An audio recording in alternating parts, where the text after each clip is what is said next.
আজ একদমই রান্না করতে ইচ্ছা করছে না, তাই একটু ফাঁকিবাজি রান্না। তা মাছের মাথাগুলো ভেজে নিলাম, একটু জিরে ফোড়ন দিয়ে দিয়েছি কড়াইতে সামান্য তেল দিয়ে। আজকে একদম হেলদি একটা রান্না করব, বেশি তেল মশলাও দেবো না। এবার একটু আদা বাটা দিয়ে দিলাম, তার উপরে কাঁচা লঙ্কা, টমেটো কুচি আর একটু ধনেপাতা কুচি দিয়ে মুগ ডালটা ভেজে নিলাম। মুগ ডালটা ভাজার পর এর সাথে যাবে পালং শাকের সবজি। পালং শাকের সাথে সিম, বেগুন, আলু, ফুলকপি সবজি যা যা ছিল সব দিয়ে দিয়েছি।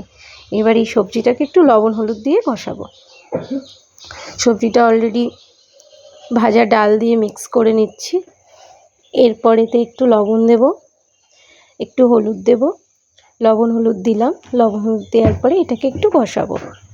আর এরপর পেঁয়াজ কুচি আর সামান্য রসুন কুচিও দিয়ে দিলাম। যেহেতু এখানে মাছের মাথাটা দেব, সেই জন্য পেঁয়াজ রসুন কুচিটা আমি অ্যাড করেছি। যদি এটা নিরামিষ রান্না করতাম তো মুগ ডালের পর আদা জিরে পর্যন্তই লিমিটেড থাকতো, এর সাথে পেঁয়াজ রসুন আর অ্যাড করতাম না। যেহেতু মাছের মাথাটা দেব সেই জন্য আমি পেঁয়াজ রসুন অ্যাড করেছি। কষানোর পরে একটু জল দিয়ে দিলাম। এবার এটাকে ফুটতে দেব। বেশ খানিকক্ষণ ফোটার পরে ডাঁটাগুলো সেদ্ধ হয়ে গেছে। এবার আমি এর মধ্যে মাছের মাথাটা দিয়ে দিলাম। মাছের মাথাটা একটু ডুবিয়ে দিচ্ছি, দিলে পরে মাছের মাথাটা ভালোভাবে সেদ্ধ হবে, ভেতরে লবণ মশলাও ঢুকবে। এরপরে সামান্য চিনি দিয়ে দিলাম। চিনি দেওয়ার পরে আর একটু ঠিক হলে এবার এটাকে নামিয়ে নেব। আমার সিম্পল রান্না রেডি। একদম একটা পুষ্টিকর খাবার, যার মধ্যে সমস্ত খাদ্যগুণ আছে, আর ফাঁকি মেরে রান্নাটাও হয়ে গেল।